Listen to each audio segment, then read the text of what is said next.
Good morning. My name is Mead Smith. I'm the head strength and conditioning coach at Southern Illinois University Carbondale. And today I'll be guest lecturer for Dr. Anton's class, speaking on resistance training and spotting techniques.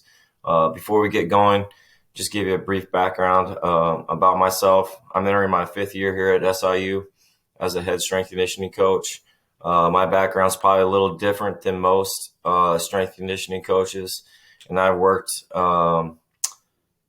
in basically all the different settings that you could possibly work in sports performance. I'll go way back. I graduated from the University of Missouri in 2000 with a exercise science and nutrition degree.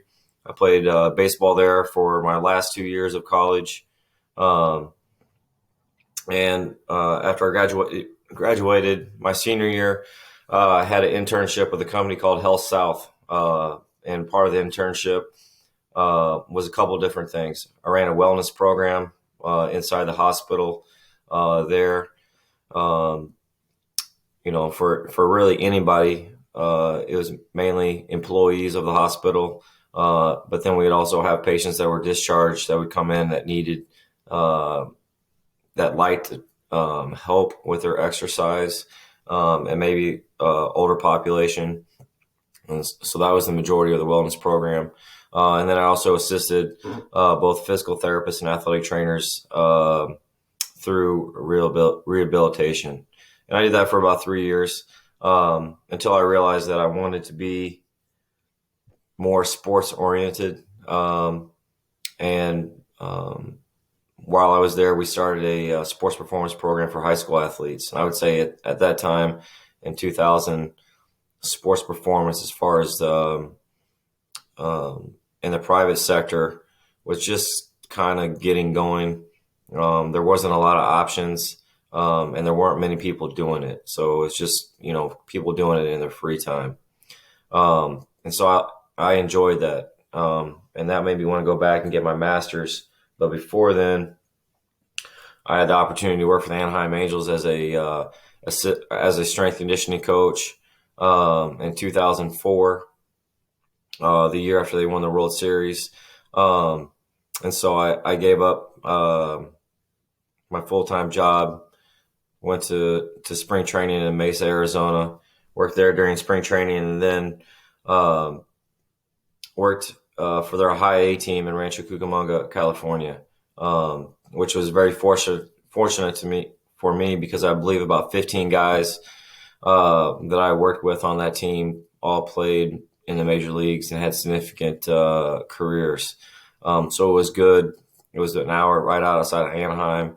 So I got to do a lot of the professional rehabilitation guys coming off rehab or coming off longer injury stints. They would come down and do their rehab and play a few games before heading back into the major league setting.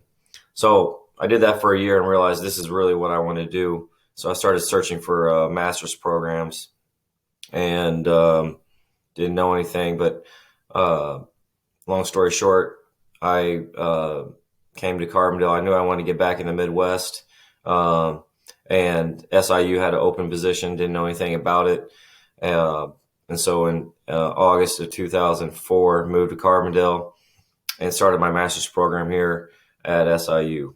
So I was a GA for a year and a half under Coach Eric Klein, who was at the time Coach Kill's strength and conditioning coach. And I didn't know anything about SIU, but it's probably the best decision that I've ever made personally as far as how my career has turned out, in that at the time, our football team was just turning into a top 10 football program in the country.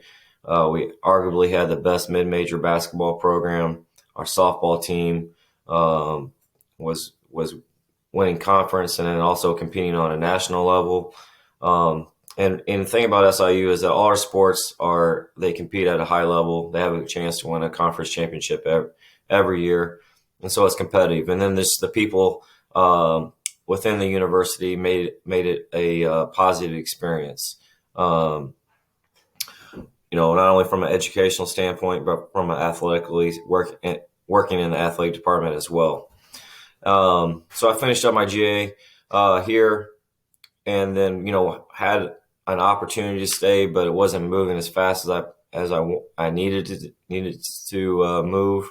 And so I moved to St. Louis, and worked in St. Louis for about 12 years. I worked for a company called Velocity Sports Performance, which at the time was a new company that was geared towards developing high school age athletes on a higher level, like you would see at Athletes Performance in Arizona, where they train the professional athletes. They want to bring a professional training setting to bigger cities, to provide that specific type of training for high school age athletes. And so my main responsibility was to run that facility in St. Louis.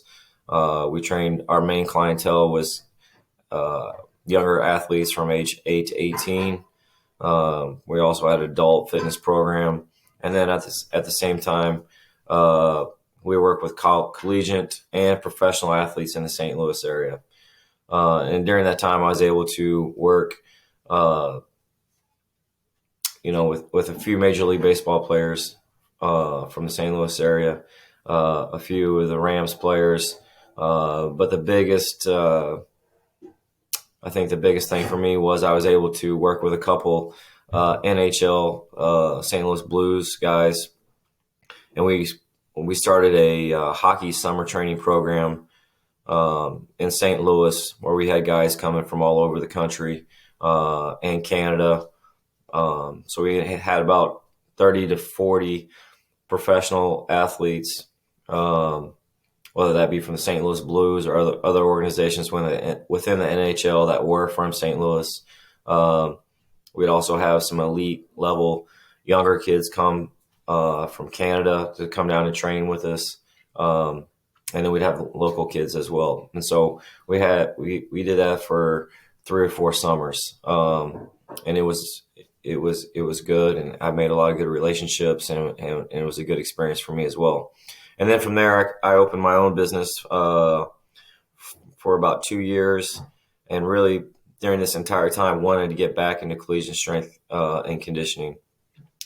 And the one thing about the college setting is, or even the professional setting, once you make the commitment to start a career in the collegiate setting or the professional setting, you're always going to start from the bottom of the totem pole and work yourself up. And so it takes a lot of time. It takes a lot of sacrifice and willingness to be able to start at the bottom and work yourself up. But once you decide that you want to get out of that bubble or that circle, it's hard to get back in. And so when I left and got into the private sector, I had opportunities, but the timing wasn't right for my family. And so after I started my own business, I wanted to get something back into something that was a little bit more consistent. And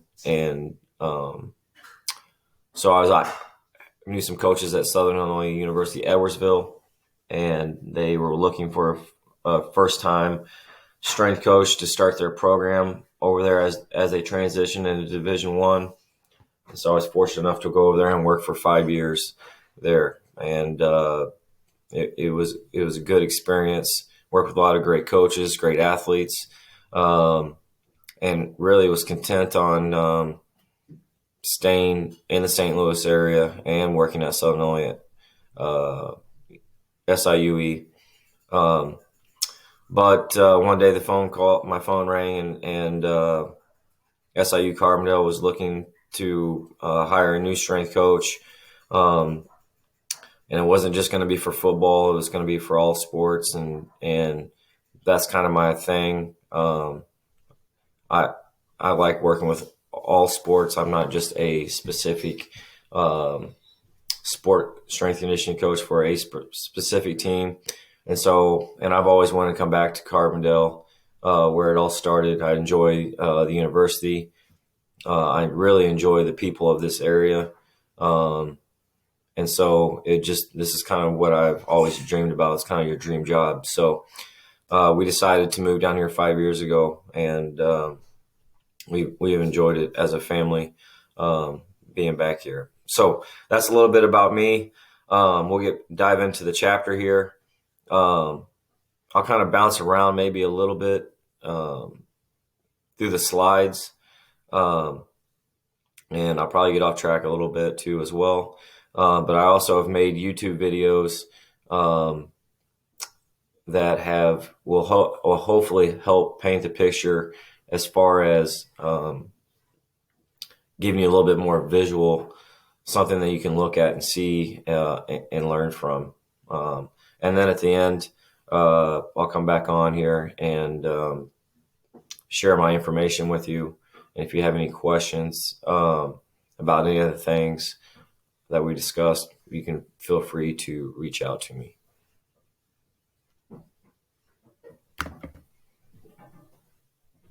All right, so we're going to get into the lecture portion of this presentation. Obviously, we're going to talk about resistance training and spotting techniques.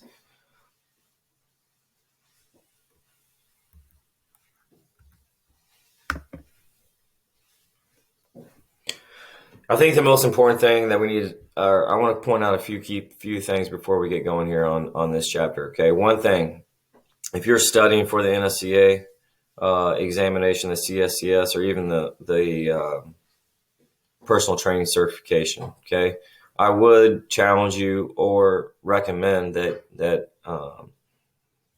you get this certification. Okay, if you're looking to get into, it doesn't even matter if you're getting into personal training.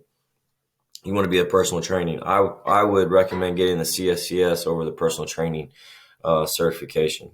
Okay, if you're an athlete trainer, or you want to get into, you're going to school to be a physical therapist. Okay, and you want to work in a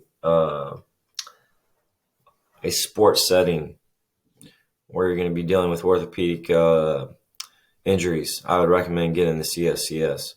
The thing with the certification, really with any certification that you're studying for, you need to basically ignore my personal thoughts that I will give you today, and what you've read in other resources or heard from other people, and really focus on the content of the book. Because when you come to take the certification, the NSCA is only focused on their content that they're giving you within the textbook.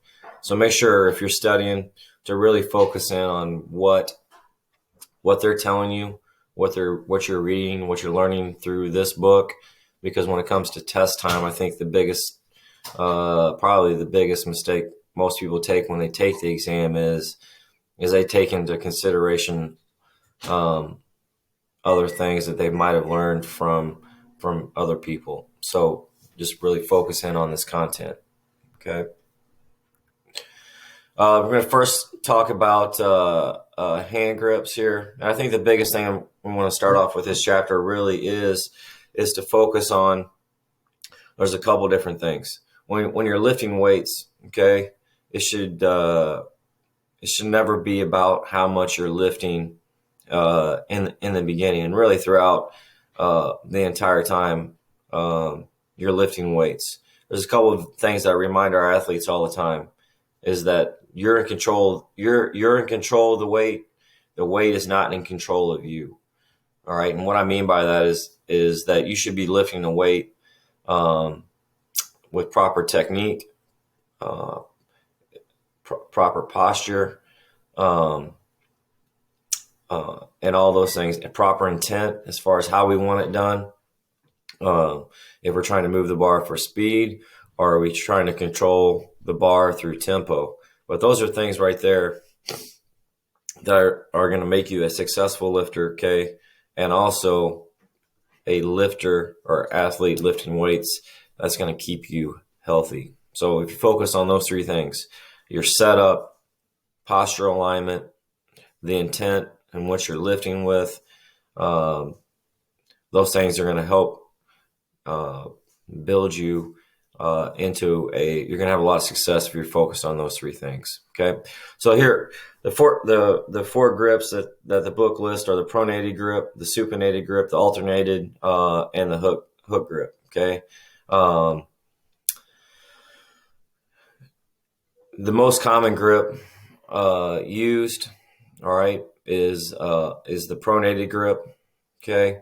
Um, you know, it with the all lifts, whether we're talking about pressing movements, pulling movements, okay, the pronated grip is the number one grip, and I would recommend, for beginning athletes. I think you hear variation a lot, as far as you need to have a good variety in your workout. But I feel as if you want to get strong and you're an untrained or you're someone that has not had a lot of experience lifting weights, you need to stick with the basics and stay with those basics until you start to be able to control the barbell, okay, and actually start to get fairly strong before you start a lot of variation. And grips can be a variation with any exercise, okay. But so the pronated is the most common grip that we use, okay. You want a strong grip. That means that your thumb would be wrapped around the bar with a pronated grip. Okay, you see some people, what we call have a weak grip, which the thumb is not wrapped around the bar. But so I think in all lifts you want to have the strongest grip, so you want that thumb wrapped around the bar. You have the supinated grip, or what we call also a reverse grip. Okay, this would be like, say, chin up. Okay, or a bent row with a reverse grip. And I believe this is to be a possibly stronger grip, okay, in certain exercises such as the bent row or chin up, okay, because you're going to be able to incorporate the bicep in this pulling movement. All right. I would recommend with beginning athletes that might be heavier in weight, and I'm not to maybe not start or avoid using the supinated grip. Okay, the first thing, if you haven't done a pull up, okay, usually the easiest type of pull up is a chin up. So you're using this type of grip, okay, and usually guys come back, their backs are not necessarily sore 2 days or a day or two after. Usually their biceps are what's killing them. So I would always start with a pronated grip, okay, or a neutral grip, which we'll get to in a second. But the supinated grip is obviously it's gonna allow you to pull more weight, okay, mainly because you're going to be able to incorporate your biceps in these pulling movements. All right, alternating grip, okay, this is also going to be a stronger grip probably for most individuals compared to the pronated grip. This could be used in any pulling movement such as deadlifts, bent rows, RDLs. All right, we can also do chin ups this way. But again, I feel like this is a little bit more of an advanced lift or grip, excuse me, and would hold off on using this grip until we would get into higher levels or a longer training age within training. Again, this I've seen big old linemen, D linemen, linebackers that are pulling a lot of weight tear their bicep tendon using this grip. And so we try to avoid using this grip because, one, we're always trying to get a stronger grip. So we're going to use a pronated grip, okay? And, you'll see our guys try to use wrist wraps a lot, okay? We try to avoid using those. I strongly believe in only lifting the amount of weight that you can hold. And so we're working on two things here, getting stronger and then also increasing your grip strength. Okay. And then we have the another grip, which is not listed here as a neutral grip, which I'm a big fan of. Okay. You'll see this later in the YouTube video, talking about the importance of, in certain exercises, using a neutral grip We use this a lot with any overhead athletes, any athlete that's had any type of shoulder injury or having impingement, labrum tears, even athletes that have, say, some elbow tendonitis. All right, we're going to be using this neutral grip because it's going to allow us to move our shoulder, arm in a natural motion. Lastly, here we have the hook grip. Okay, this is something, like I stated, also you'll see in the YouTube video. This is something I would say probably only about maybe 20% of our football team uses this grip. However, the guys that do use this grip have a lot of success and get better fast with it. There is an acclimation period with the hook grip, so it's going to take some time to get comfortable using it. Okay, it's going to, pulling on your thumb, it's going to create, that the big knuckle to have some tension in it, but it's going to be used for every single lift. Okay, whether that be a row, RDLs, deadlifts, Olympic lifts, any type of power strength movement. Where we're pulling. All right, the hook grip is a good grip because it is going to promote the strongest grip. All right, then we get into grip widths here. Okay, so we have the common, which is usually about shoulder width apart or a little wider than shoulder. Narrow is usually where the smooth part of the bar and the knurling, which is the grip part on the bar, come together. And then we have the wide grip. Okay, going back to what I was talking about earlier as far as variety, just by switching your grip up or the width of the grip, okay, can stimulate different muscle growth and also not allow you to adapt to a certain exercise. Okay, I do think the width is important, and a lot of guys lift weights the wrong way just because of they don't have the right width with their grip. Okay, so I talked in the video with bench press. A lot of guys they come in with a really narrow grip on their bench, and so it's trying to. So they've been doing that, say, for 2-3 years or whatever they've been lifting weights. They're probably really comfortable and strong with that grip. However, widening it out, it's going to become a little bit more biomechanical advantage. And where we want the wrist stacked over the elbow through the shoulder at the bottom, creating a 90-degree angle. Okay, so the widths are important. Obviously, say the wider grip we go, the more say if you're doing like a snatch deadlift, okay, or a snatch high pull, all right, you're going to be incorporating your lats a little bit more and the posterior chain as far as hamstrings, glutes, low back. You're going to get a lot more stress to those joints. So let's say like a linebacker in football, okay, they're going to, be able to have to run, tackle people, wrap people up, okay, being able to be strong with their hands wide, all right, is going to be something that those athletes are going to need. So once we get, our guys going with getting a solid, clean grip and high pulls and stuff, we'll switch over and start to do snatch pulls, snatch deadlifts, working on this grip as well. Same thing with our offensive linemen. But so taking consideration where you're working with athletes, what position they play, are they an overhead support athlete? Okay. What type of grips do they need as far as like blocking, or if they're pushing an implement, where is that grip? Are they pushing from from the shoulder area?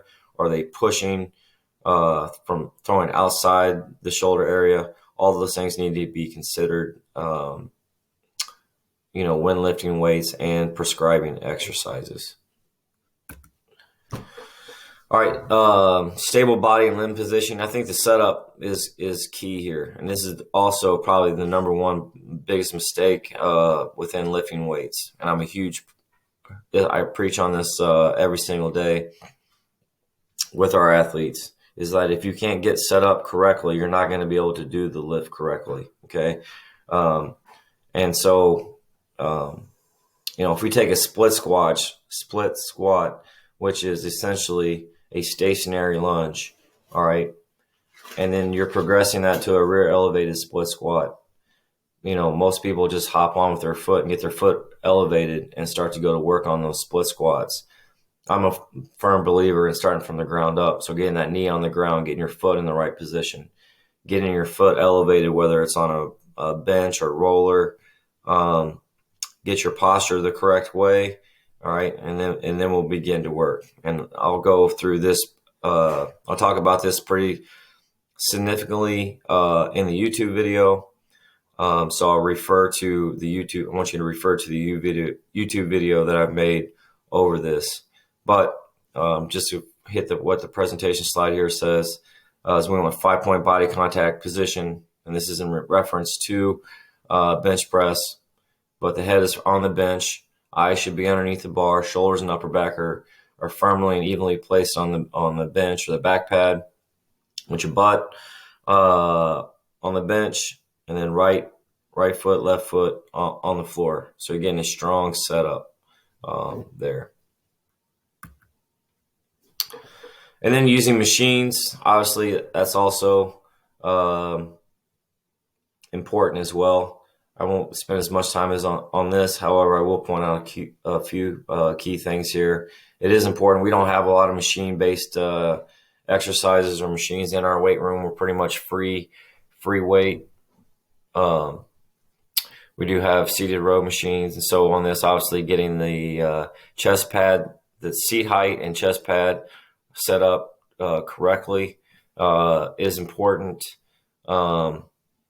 which I feel our guys do a fairly good job with this. From there, but the alignment on the machine, getting yourself lined up is important. I will point out a couple of different exercises. The leg extension, okay?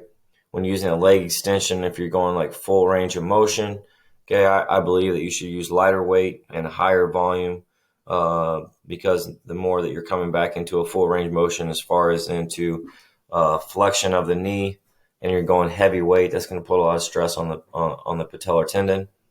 So using lighter weight and a more controlled motion and higher volume is going to stimulate growth.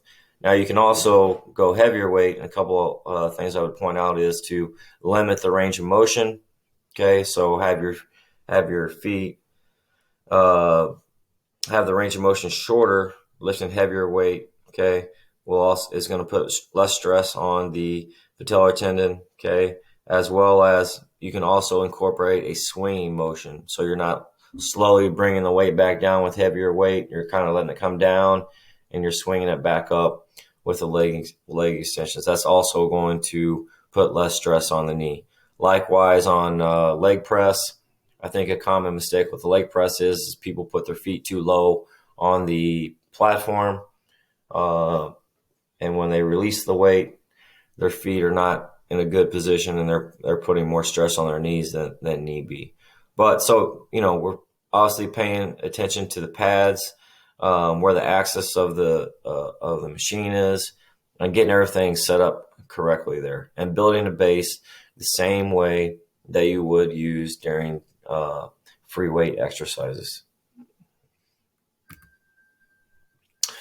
Range of motion and speed here. Again, in the very beginning, with our athletes, we're big on providing tempo for our athletes. And what I mean by that is just a cadence within what our athletes lift in, as far as how many seconds an athlete might lower a weight in eccentric, how they might hold it in an isolation position, and then what we want the concentric motion to be.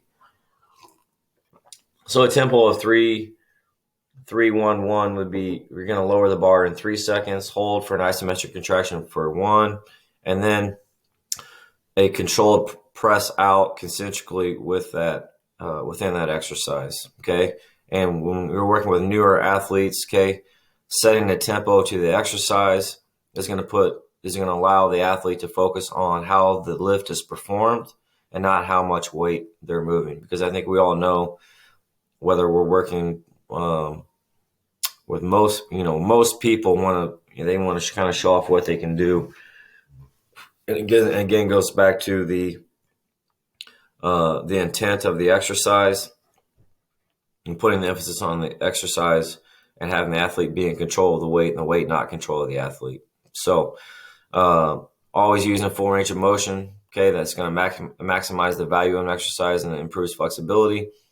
And then slow, controlled movements make it easier to achieve a complete range of motion through quick movements are appropriate for power exercises. Okay, so again, the intent of the exercise. Is it a power exercise, okay, or is it a strength exercise, or are we using it? What are you using the specific exercise for? It might be a rehabilitation exercise. So we want a little bit more neuromuscular control. So I would put a longer tempo, such as a 4-second eccentric on that.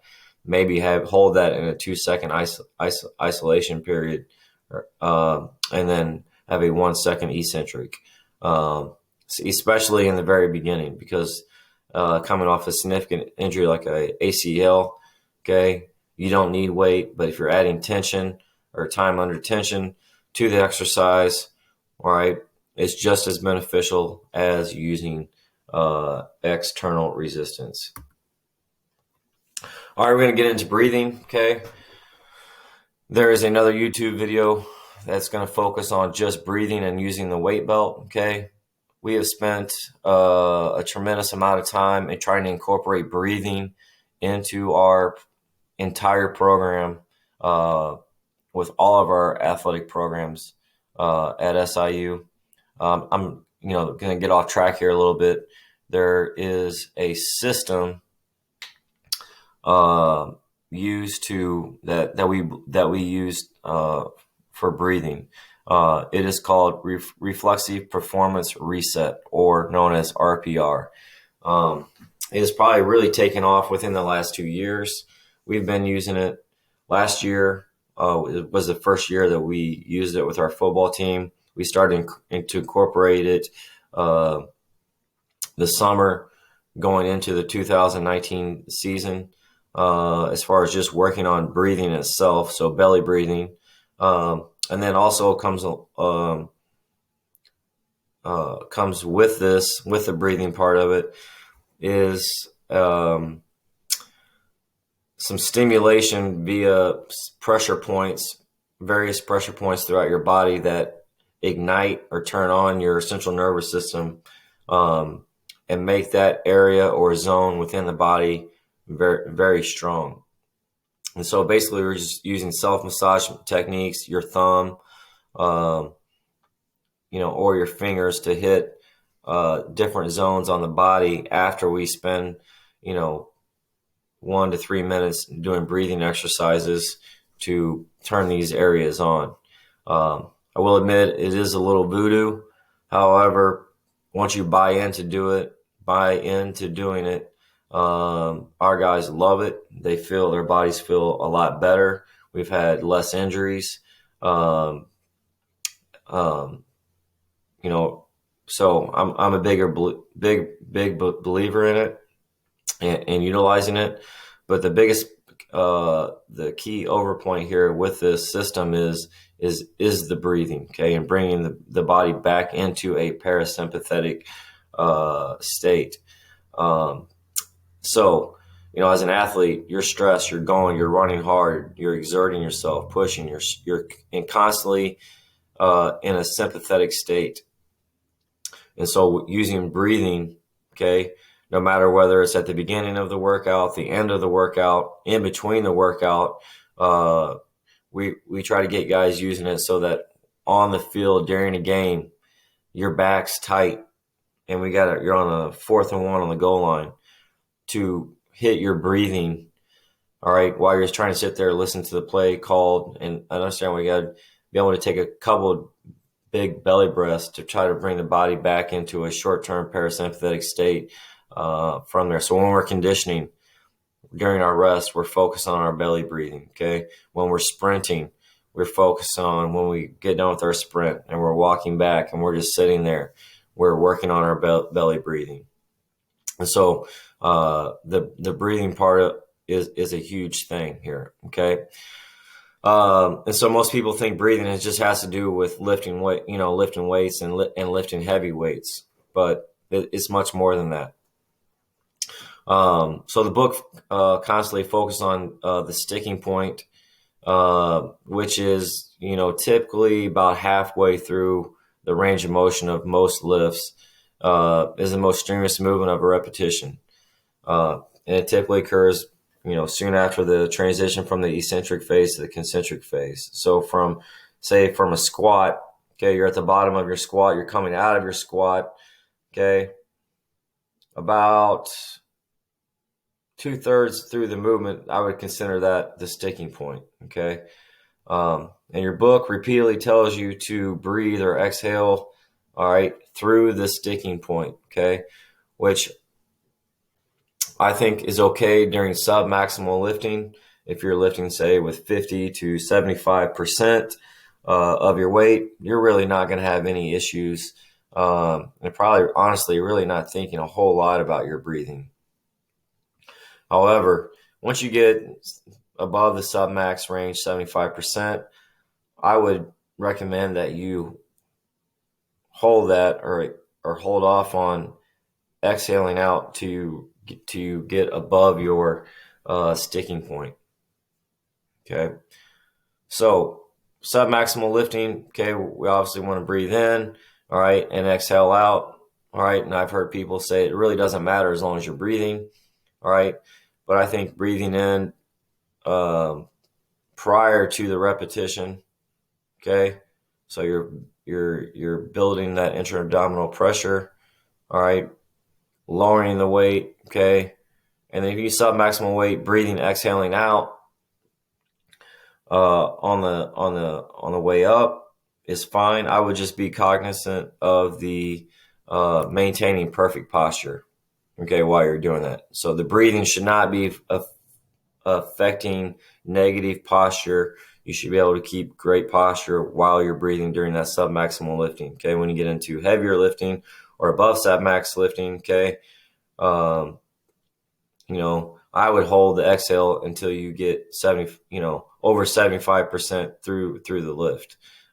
From there, now we're going to talk about the Valsalva maneuver. Okay, this is definitely something it is definitely something for experienced lifters, but I would recommend every person lifting to really focus in on their breathing as they're learning to lift weights. That's something that, to be honest with, when I was learning how to lift and got more advanced with lifting, I didn't focus in a whole lot on my breathing.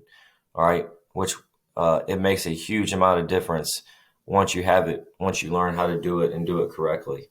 Okay, so the Valsalva maneuver it involves expiring against a closed glottis. Okay, when combined with contracting the abdomen or the ridge cage muscles, creates rigid compartments of fluid in the lower torso and in the air in the upper torso. Okay, so think of your intra-abdominal pressure or your belly as a balloon, and we want to pull as much air, like I'll show you in the YouTube video, as much air as you can down into your belly, expanding it both on all four sides, making that balloon as big as you possibly can.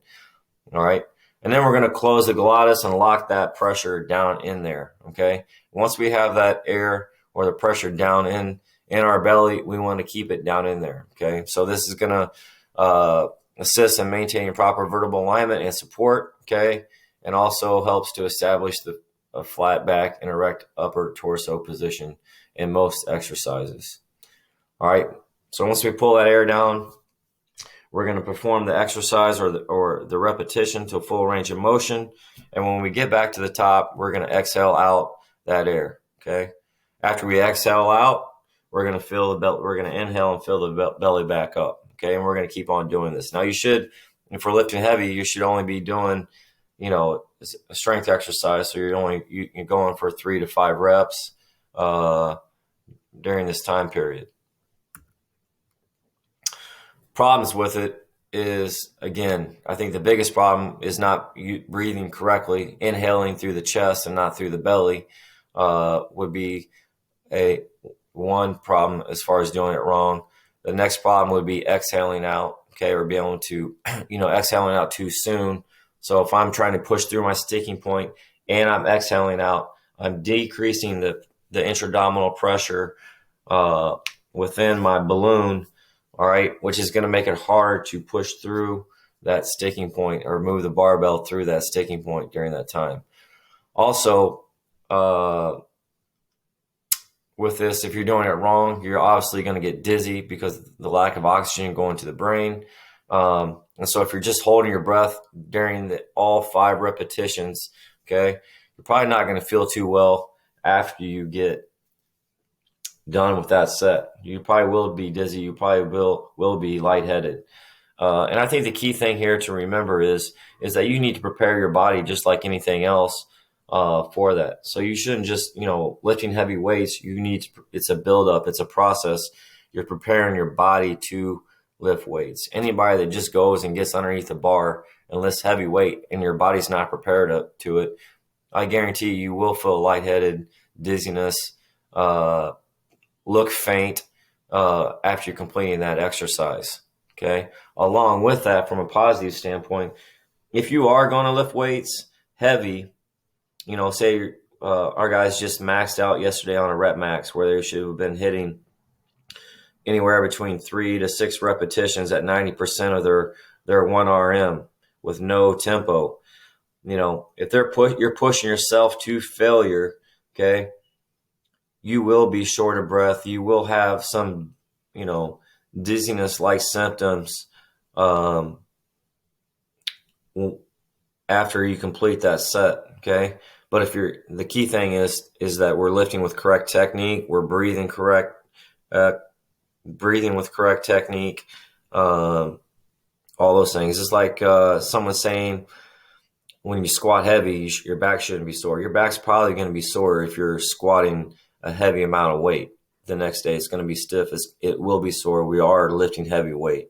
So just comparing those two things. All right, weight belts. We do have weight belts in our weight room, but we try not to use them, okay? We do not allow our athletes to use weight belts unless they are lifting maximal loads or near maximal loads, or say if we're doing like a heavy set of 10 or something where we're like maxing out a repetition max, we will allow which I consider a test. Our athletes are able to use belts, or if they have had pre-existing lower back pain. We have some athletes unfortunately come in with disc issues. So a belt is required. And likewise, we try also to program our exercises so that we are not putting any extra stress on those areas. If we're very careful with kids coming in that have disc issues, so changing our exercises accordingly. So we use belts, but I'm not a big proponent of them unless we are testing. And we're going to go into real detail in the YouTube video about belts and how to put them on correctly and how to use them correctly. Problems with belts are most people use them, I think of them as a Band-Aid, okay? They're going to provide you support, obviously, but if you're not using them correctly, they can cause more damage. Likewise, when you're doing submaximal lifting, okay, you need to build your own core as far as your abdominals, your erector spine are stronger without using the belt. Okay, so I get really agitated when guys come in and put the belt on and they're squatting 135 pounds in their warm-up. Take the belt off. We don't use the belt until we get into our working sets at a maximal effort. All right, exercise technique fundamentals. Okay, you'll find in your part of your package that you'll be getting about 20-25 different exercises that are going to go into YouTube videos of 1 to 2 minutes of describing how to set up, how to complete the lifts. Okay. In this instance, we're talking about lifting the bar off the floor. You can see this gentleman here has a good setup. His feet are hip width apart. Okay. His feet are screwed into the floor. All right. Shoulders are over his knees, over his ankles. Okay. The one thing I would recommend here is the head position. I would like his chin down a little bit more, so that spine is in a neutral position through the entire lift. The barbell's in a good position.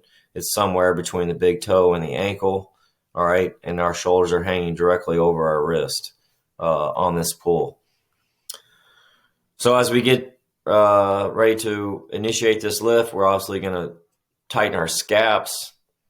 All right, our heels are screwed in the ground. Then the lift is initiated by pushing our feet through the ground. Our arms are just attached to the bar, and we want as much tension through our hands, through our shoulders, through our scaps, through our hips. So we want to think of that as a rope and make that rope as tight and create as much tension within the rope as we possibly can. If the tension is not correct, you'll find yourself that the barbell will pull you forward during this initial liftoff.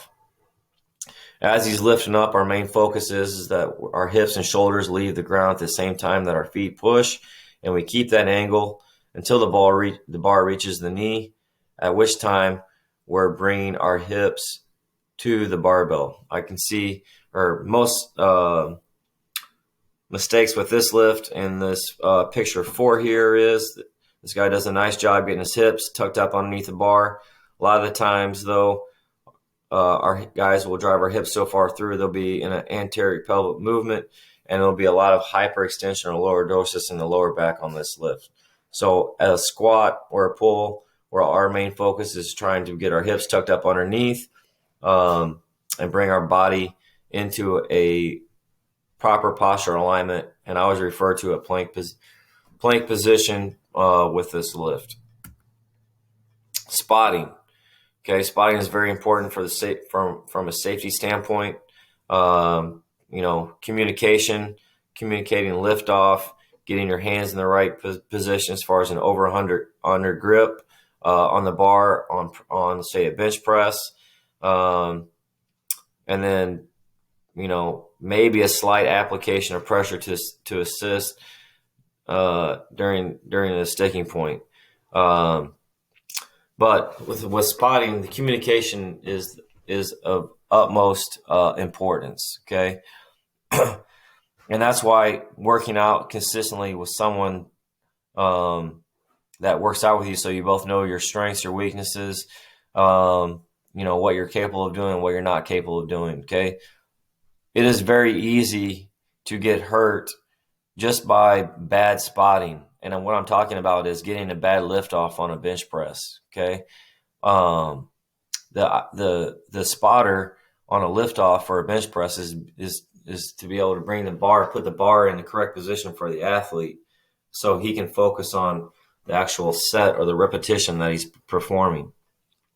So the spotter, you're not there just to help the person. I mean, you're there to help the person, but you're more also there to create a psychological advantage to make that athlete feel confident in the lift that he's doing, okay, and also keep added stress off.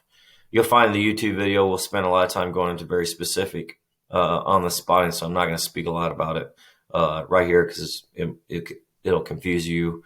It might confuse you, and you'll be able to see it from a good visual standpoint. Likewise, here on the spotting, free weight exercises. Okay, I think the biggest thing here is make sure that your space is clean. There's nothing laying on the ground around your rack. Okay, that you could drop. You need to look to ensure that if you're doing, say, like a clean, everything's out of the way. You can't step back into a clip, or if you would fall down, you're not going to be falling back into a block or dumbbells or anything like that. That would cause a for sure injury. All right. So the space in which you're lifting in it is very important. And then learning how to dump the weight. Again, all this is going to be in the YouTube video.